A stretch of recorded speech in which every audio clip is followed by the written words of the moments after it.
দর্শক, কালকেই দেখছিলাম যে একটা দুঃখজনক খবর।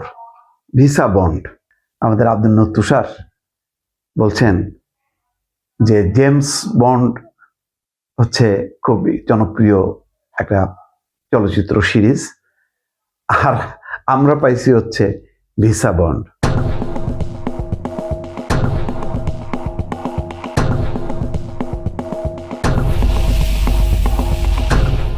ভিসা বন্ড আমরা যাদের সঙ্গে পেলাম, একটাও কোনো উন্নত কোনো দেশ না। এশিয়ার মধ্যে, দক্ষিণ এশিয়ার মধ্যে আছে নেপালের নাম দেখলাম, ভুটানের নাম দেখলাম, আর অধিকাংশই হচ্ছে আফ্রিকার দেশ, কিছু লাতিন আমেরিকার দেশ। সিগনিফিকেন্ট কোনো দেশ না। সেই তালিকায় যখন কি বাংলাদেশ চলে যায়, তার পাশাপাশি যখন জাতীয় নিরাপত্তা উপদেষ্টার সঙ্গে মানে ওয়াশিংটন ডিসিতে দেখা যাচ্ছে মার্কিন বাণিজ্য প্রতিনিধি জেমিসন মেয়র বৈঠক করছে এবং বাংলাদেশি ব্যবসায়ীদের ভ্রমণ সহজ করতে যুক্তরাষ্ট্রের প্রতি আহ্বান জাতীয় নিরাপত্তা উপদেষ্টা। এগুলি খুব আশা জাগায় না, কারণ আমেরিকার সাথে বলা হয় যে এখন যেহেতু টানাপোড়েন ভারতের সাথে, তো এই অঞ্চলে সম্ভবত বাংলাদেশকে তারা বেছে নিয়েছে যে তার বন্ধু। তা কি হলো?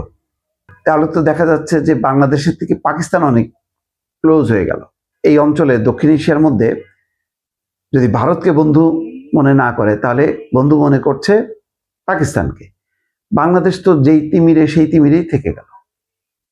হ্যাঁ, শুল্কটা তারা 20% রাখছে বা 21, তো সেটা তো বলা যায় যে অন্য একটা হিসাব। সেটা হলো যে শুল্ক যদি বাড়ায় তাহলে আমেরিকায় এই গার্মেন্টস পণ্য দাম বাড়বে, তৈরি পোশাকের।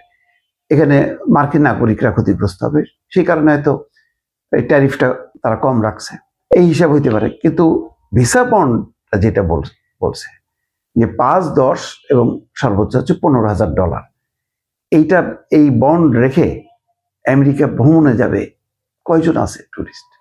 যারা ধনী ব্যক্তি তারা হয়তো যাবে।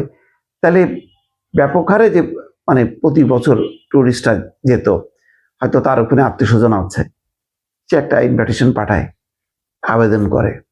তার একজন ডাক্তার হইতে পারে, একটা ইঞ্জিনিয়ার, শিক্ষক হইতে পারে, বিভিন্ন পেশার থাকে না, মধ্যবিত্ত। তার পক্ষে কি সম্ভব? যদি মিনিমামটা হয় $5,000, সেটাও তো প্রায় মানে 6.5-7 লাখ টাকা মতো।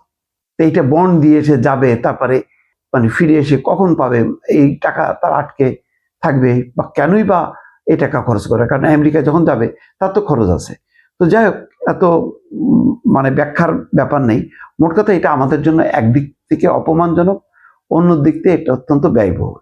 তো এই ওদের ডক্টর মোহাম্মদ ইউনূসের জামানায় এইরকম তুষার বলছিলেন যে ইউনূসের সাফল্যের টুপিতে আর একটা হলো পালক যুক্ত হলো। তা আসলেই তাই, মানে এটা খুবই মানে দুঃখজনক।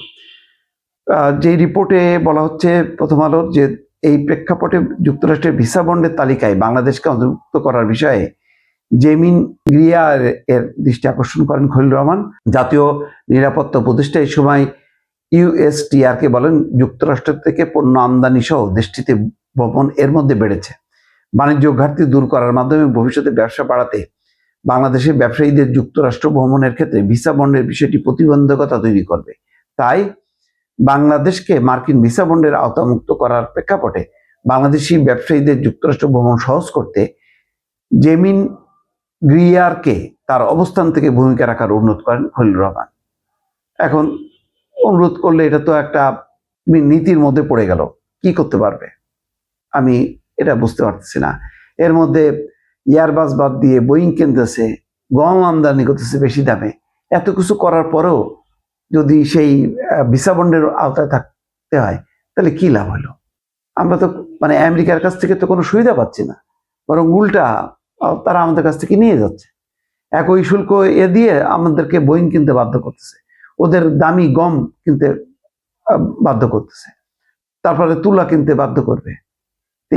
এইটা হইলো, এটা তো আর এক ধরনের মানে ভেনিজুয়েলার মতন আর কি পরিস্থিতির মধ্যে। ভেনিজুয়েলা নাই দখল করছে, কিন্তু এটাও তো আমরা ক্ষতিগ্রস্ত হচ্ছি। মানে আমেরিকা আসার পর ভেনেজুয়েলা তো দখল হয়ে গেল, বাংলাদেশ উপকারের বদলে বরং এখন আমরা হিসাব যদি করা যায় তাহলে আমরা লাভের চেয়ে আমরা কিন্তু ক্ষতির ঘরে চলে গেলাম।